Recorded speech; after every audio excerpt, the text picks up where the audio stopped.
Alright guys, so we're going to review what we did yesterday just briefly, and then you're going to finish up your review that you started last night for homework. So keep that just off to the side of your desk. You're going to need your calculator, your pouch, your journal with the red book. And what I want you to do for your warm-up is turn your red book to page 206. You're going to do 3, 9, and number 11. So go ahead, a couple more minutes to work on those. Make sure you read the directions. The first two ask you to graph them as well. And when everyone's ready, Miss Osborne will push play. Okay, let's look at the first two for sure. Again, this is in our red book. Number 3 in your books asked us to solve this compound inequality and graph it. So I noticed right away this is a compound inequality because I can split this up into two inequalities. One of them is -3 is less than x plus 2. And x plus 2 is less than 7. Remember, we do that just by covering up everything to the left and the right of the inequality symbol. So now if I solve these two, I end up getting, I'm going to subtract 2 on this side, subtract 2 over here. I get -5 is less than x, and I'm going to rewrite that. So my variable's on the left side. X, it's opening up to x, is greater than -5. Over here, I'm going to subtract 2 on both sides, and I get x is less than +5. So now if I graph this, I need to have a -5 and a +5, so I'll put -5, 0, +5, and I'm going to graph one at a time. So let's graph the first one. X is greater than -5, so on the -5, is this an open or closed circle? This is an open circle, and x is greater than -5, so everything to the right of that will be greater. The second inequality, x is less than 5, should be an open circle. Everything less than 5 is to the left. So if you notice, these are overlapping, and this would be considered an AND compound inequality. If I rewrite my simplified compound inequality, I have my variable in the middle. The smallest number is -5, the largest number is 5. X is greater than -5, so it's opening up towards the x, but it's less than 5. So I would rewrite it that way. Okay, so that's the first one, number 3. Number 9 was an OR compound inequality. So remember the difference between what a graph looks like when it's AND versus an OR one. So again, I'm going to solve each one of these. So for this first one, I'm going to subtract 2 on both sides to give me n is less than 1.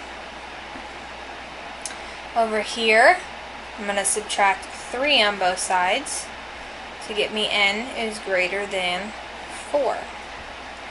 So if I graph these two, smallest number is 1, largest is 4, so I'll just go up by 1s.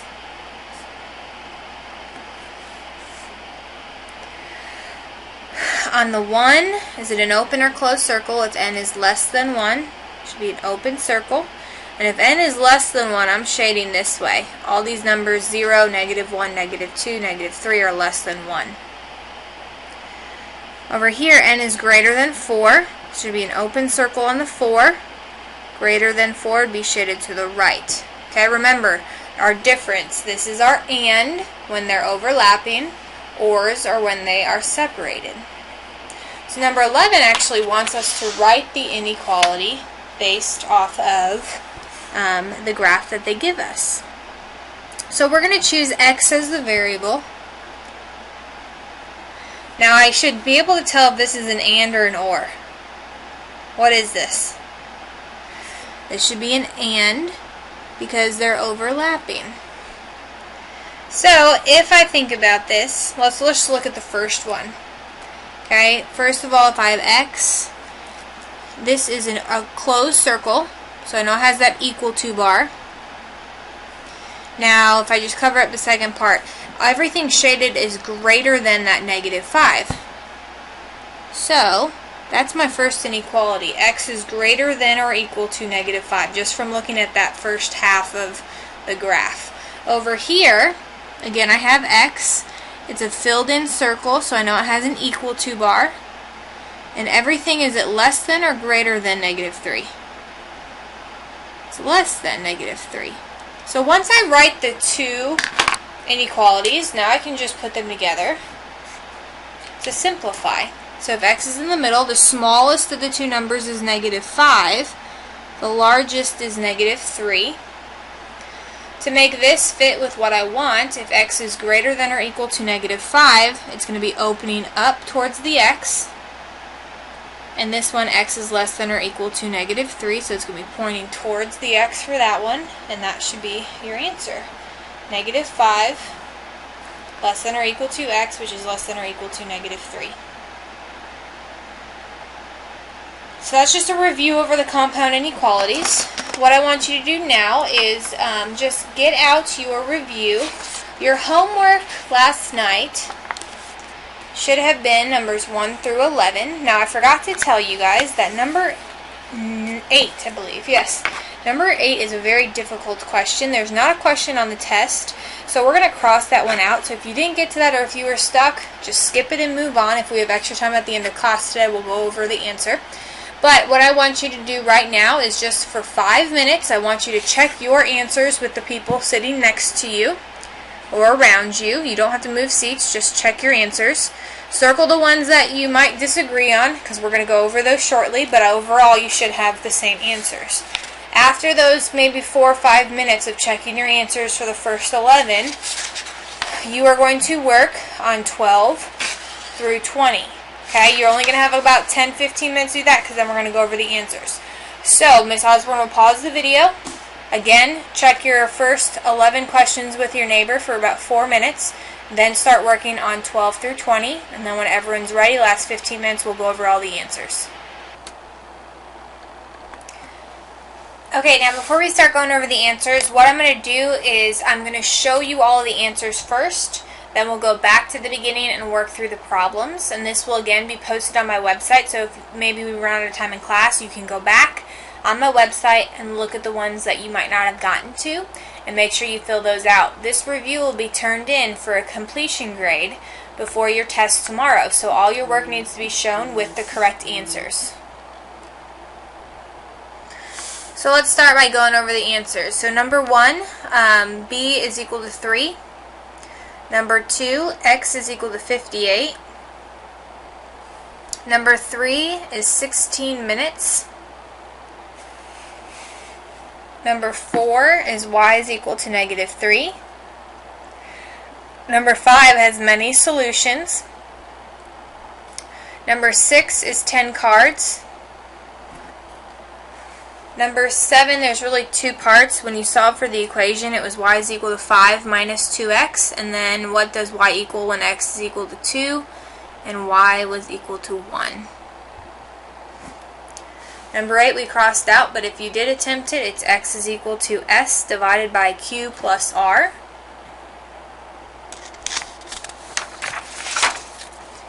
On the back, number 9 is x is equal to 9.3 repeating. Number 10, x is equal to negative 1.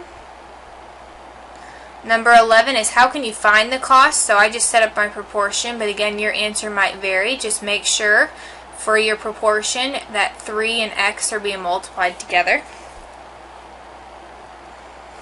Number 12 is 7.9 minutes. 13 is 5.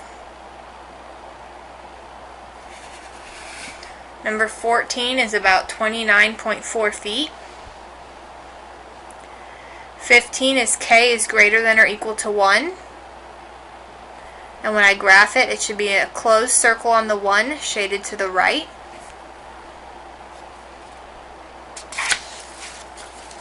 On the last page, number 16 is C, many solutions. 17 is 2 is less than or equal to x, which is less than 7. When I graph it, there's a closed circle on the 2 shaded to the right. Open circle on the 7, shaded to the left, so there's overlapping shading in the middle. Number 18 is a compound inequality with OR. So I wrote the two inequalities. T is less than 2 and T is greater than or equal to -2. Closed circle on the -2. Open circle on the +2. Shaded in between. Number 19 is at least 65 bookends. And number 20 is D. So now that we've gone over just the basic answers, let's work through some of the problems. So again, I want you to pay attention. You might have solved it differently and gotten a different answer. So if that's the case and you would like to share, Miss Osborne can pause the video and you can share how you got it if you think that was going to help someone else in the class. So number 1 is what's the solution? So all you had to do here was solve. So I'm going to rewrite the problem. 2b plus 3b plus 6 equals 21. I'm going to combine what I have on the left side, so I end up having 5b plus 6 equals 21. Subtract 6 on both sides to give me 5b is equal to 15. Divide by the coefficient of 5, and that's how I ended up getting b is equal to 3. Now we're going to go pretty quick on this, so just copy it down, and then make sure when you're reviewing tonight for the test tomorrow, you're looking over everything. This next one has a proportion on one side is equal to 12. So what I did is I put x plus 2 in parentheses over 5. And how can I just make this in the right side in a proportion? I could just put it over 1. So I have 12 over 1. Now you might have done it differently, which is fine. Okay, now I'm going to cross multiply. So I end up getting x plus 2 times the 1, you don't have to write that, equals 12 times 5. If I distribute the 1, it ends up being the same thing. X plus 2 on the left, 12 times 5 is 60. Subtract 2 on both sides, so I end up getting x is equal to 58. Okay, hopefully you got those two correct. Number 3 is a word problem, so you're going to have to write this out. A tank currently holds 5 gallons, so right now it has 5 gallons in it. It's being filled, which is increasing, at 1/4 gallon per minute. How long will it take the tank to hold 9 gallons of water? So the equation looks like this. It has 5 already gallons of water.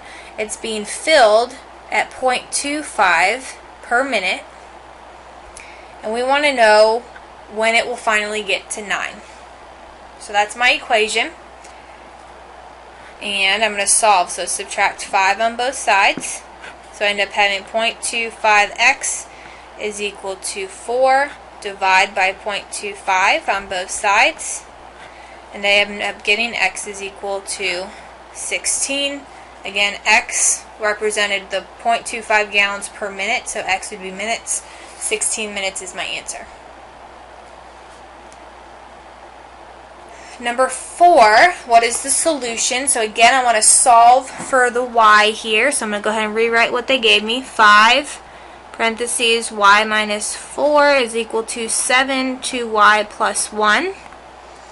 Okay, I'm going to distribute that 5 on the left side. So I have 5y minus 20 is equal to, distribute the 7 to get 14y plus 7. Move my variables to one side, so I'm going to subtract 5y on both sides to give me negative 20 is equal to 9y plus 7. Then I'm going to subtract 7 on both sides, so I end up getting negative 27 is equal to 9y. Divide by the coefficient of 9, and that gives me y is equal to negative 3.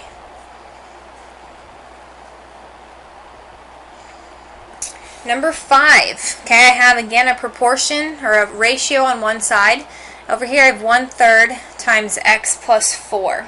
So one of the things that I'm going to do first is distribute that 1/3, get rid of those parentheses. So the 2x plus 8 over 6 stays the same. And when I distribute this, I get, this is 0.33, so 0.33x, 1/3 times 4 is a positive 1.33. And to make this just a proportion, to make it easier, I'm going to put it over 1.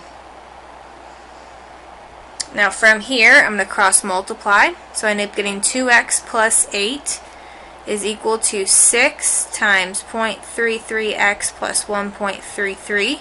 Again, I just cross multiplied both sides. So I end up getting 2x plus 8. 6 times 0.33x ends up being 1.98, which again, since I modified this, because again, 1/3 is just repeating, that ends up being about 2x.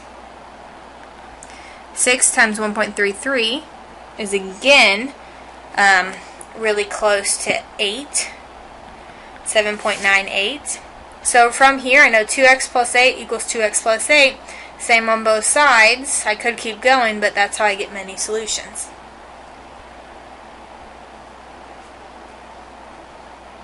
Okay, number 6. Again, I'm going to have to write the equation. So the print company, for the first print company, has a setup fee of $12 plus 0.10 for each card. And the other company has a setup fee of $10 plus 0.12 per card. We want to know when the cost is the same. So again, a symbol that represents same is equal. So now I'm going to solve from here. So my variables to one side, I'm going to subtract 0.10x. On both sides, I get 12 is equal to 10 minus 0.2x. Subtract 10 on both sides. So I end up getting 2 is equal to 0.2x. Divide by that.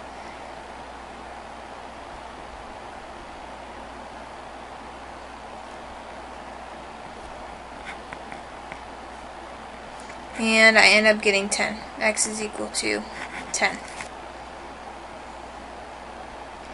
Okay, number 7. So solve the equation for y. So that's the first thing I need to do. And then what does y equal if x is equal to 2? So let's do the first part first. Solve the equation 6x plus 3y equals 15. We want to get y by itself. So let's get rid of the variable that's not the y. So I'm going to subtract 6x on both sides.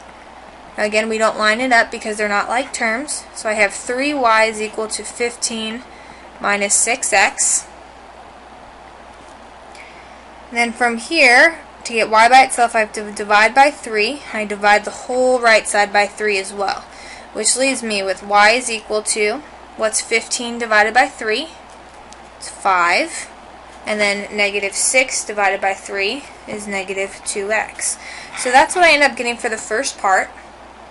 Second part says, what does y equal if x is equal to 2? So since y is this, what is it when x is equal to 2? So I'm going to go ahead and plug in 2 for x and solve. So negative 2 times 2 is negative 4. 5 minus 4 is a positive 1. So that's where I get my answers for that. We're going to skip number 9. Let's go to skip number 8. We're going to go to number 9 on the back. Again, this is a proportion, so all you had to do is cross multiply. So you end up getting 28 is equal to 3x. Divide by the coefficient of 3, and you would have gotten 9.3 as your answer. Number 10, the first thing you should have done was put parentheses around the terms that have more than, or the numerator or denominator that has more than one term. So if I go ahead and do that, I'm going to cross multiply. So I end up getting 5x minus 1 on one side, and then 2x minus 4. From here, I'm going to distribute that 5 on the left side, so 5x minus 5. On the right side, I distribute the 2 to give me 2x minus 8. I'm going to move my variables to one side. So subtract 2x on this side, on both sides. I get 3x minus 5 is equal to negative 8. I'm going to add 5 on both sides. So I get 3x is equal to negative 3. Divide by that 3, and that's where I got x is equal to negative 1. Okay, number 11. Again, I set up my proportion. So if you did a WGU perfect, This would have been apples. This would have been money for me. So 3 apples cost $2. How much money does 10 apples cost? You could have set it up this way. You could have set it up a different way. But no matter what, your 3 and x should be multiplied towards each other. Okay, you didn't have to solve for this one. Number 12 is another WGU type of problem. We're talking about minutes to upload and photographs. So those are the two things that I set mine up. I put minutes on the top, photographs on the bottom, but it didn't matter for you. Now the first sentence says it took 3.5 minutes to upload 12 photos, but then it had an additional 1.25 as well. Okay, and then they also said at this rate, how long will it take to upload 20? So I'm solving for this. So now once I have that set up, I just have to combine these two. So 3.5 plus 1.25 ends up giving me 4.75 over 12 equals x over 20. I would solve that proportion by cross multiplying, and that's where I would have gotten 7.9 minutes. Okay, number 13. What is AC? So they want me to find this right here, which means I'm going to use probably, let's use different colors for this one. These two are similar, A and B and D and E. So I'll put that together, 3 over 6. And in this case, since I did the small one first, I'm going to do x over 10. So I don't need this 8 here. And I'm going to cross multiply to simplify. So I end up getting 30 is equal to 6x, divide by 6. X is equal to 5. Now you could have also figured this out by using your scale factor. 3 times what is 6? So this would be 3 times 2, which means this times 2 has to give me 10, which has to be 5. Number 14. You had to draw a picture for this to help you visualize this. So we have a flagpole that stands 10 feet tall, and it's next to a tree. So here's my tree. The shadow of the flagpole is 17 feet, and the shadow of the tree is 50 feet. What is the height of the tree? So here's sort of like my triangle. Okay, I'm going to set up my proportion. So it doesn't matter how you set this up. I'm going to do this long bottom. The shadow of the pole is 17 over the shadow of the tree is 50 is equal to the pole height over the tree height. Again, doesn't matter how you set that up. Just make sure you're multiplying 17 times x. Solve that proportion with cross multiplication and you would have got 29.4. Number 15, this is our inequalities. So I'm solving this just like I would solve it as an equation. But remember, we have to remember that small thing. If I divide or multiply by a negative number, I have to flip the sign. So step 1 is I distribute that 4 times everything in parentheses. So I have 4k minus 20 plus 12k is greater than or equal to negative 4. I'm going to combine my like terms on the left side. So let's combine the 4k and the 12k to give me 16k. That negative 20 falls down.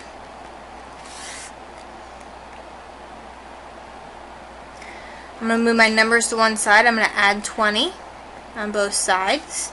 So I end up having 16k is greater than or equal to 16 divided by the coefficient, which gives me k is greater than or equal to 1. So I got my answer. Now to graph it, this is a closed circle because it has that equal to bar, so you're going to have questions on the test tomorrow that deal with that. Closed circle on the 1, everything's greater than that, so I'm shading everything to the right. Okay, last page. 16. Again, I'm going to solve for this. So I'm solving for the h. Let me solve it over here. So So 2 parentheses h minus 8 minus h equals h minus 16. I have to distribute that 2 first. So I have 2h minus 16 minus h equals h minus 16. I'm looking at the left side. Can I combine anything? I can. This 2h, negative 1h. So 2 minus 1 is just 1h. That minus 16 falls down, and I have h minus 16 here. Right away I notice it's the same on both sides, so no matter what I put in for the h, I know it's going to be many solutions. So C is my answer for 16. Number 17. Okay, this is a compound inequality, so I know I can split this up into 2. So the first one I end up getting is negative 1 is less than or equal to x minus 3. Because again, I just cover up that right part of the inequality. The other one I cover up the left, and I get x minus 3 is less than 4. I'm going to go ahead and solve. So I'm going to add 3 on the right, add 3 on the left to give me 2 is less than or equal to x. I don't like the look of that because I want the x on the left side. So x, it's opening up towards the x, so it's x is greater than or equal to 2. Over here I'm going to add 3 on both sides to give me x is less than 7. So if I look at this first inequality, closed circle on the 2, x is greater than 2, which means all these numbers are greater than 2, so I shade to the right. The second inequality, x is less than 7, so it's an open circle on the 7. Less than would be shaded to the left, so everything in between here would be considered a solution.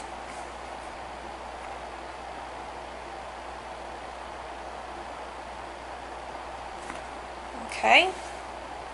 We're going to go ahead. We're not going to talk about 18 either because that's worded a little differently. You won't have any confusion on the test, so cross out 18. Number 19. Says you spend $154 to make wooden bookends and plan to sell them online for $8.50 each. You will charge an additional $3.25 per bookend to wrap and ship them. How many bookends will you sell in order to make a profit to be at least 600? So we're going to have to talk about cost and profit. So if I look at the first sentence, it says you spend $154. So that takes away $154 right away. But we plan to sell them online for $8.50. So I'm gaining $8.50 for each bookend that I sell, as well as an additional $3.25 per bookend because I ship them and wrap them. Now it says that's my cost. How many bookends will you need to sell in order to make a profit of at least 600? So profit is actually making more money than what I actually spend. So in this case, I need to be greater than my profit. So when I solve this, I'm going to combine my like terms. So I end up having negative 154 plus 11.75x. I'm going to add 154 to both sides. So I'm having 11.75x is greater than or equal to 754. Divide that by 1175. And I end up getting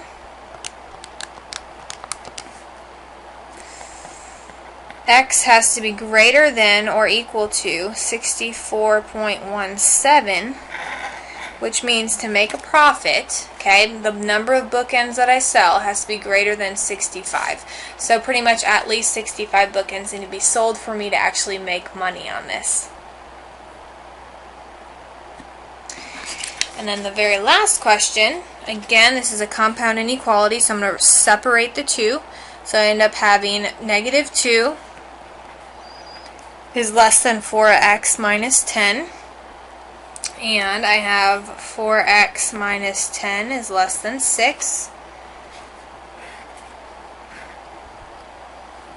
I'm going to add 10 to both sides on this first one. So I end up having 8 is less than 4x. Divide by that 4. I end up getting 2 is less than x. Again, I'm going to flip it though, so I should have x is greater than 2, because the variable has to be on the left side. Over here I add 10 to both sides. I end up having 4x is less than 16. Divide that by 4, and that gives me x is less than 4. So when I actually simplify this, put these two together, I have x in the middle, 2 on the left, 4 on the right, because that's my smallest and largest number. X has to be greater than 2, so it should look like this. It's opening up towards the x. X is less than 4. This is my simplified compound inequality, so that's where we get D from, but I'm going to check the graphs as well. X is greater than 2, so it's an open circle on the 2, and it's greater than, so I'm shading to the right. X is less than 4, open circle on the 4, shaded to the left. So that's where D is the correct answer. So again, make sure you have all your work shown on this. You will turn this in to the tray right when you walk into class tomorrow, and you'll get ready for your test. You'll need to start it right away because it will take you the full amount of time in class to work on. Make sure tonight you study over your notes. Everything that we've learned so far in this class could be on that test, and that goes for every single test you take in algebra. So make sure you spend some time studying, looking over your review, watching the video a couple times if you need help. Look at your homework helper book that you have at home over anything in chapter 1. Okay? We will see you tomorrow, and good luck.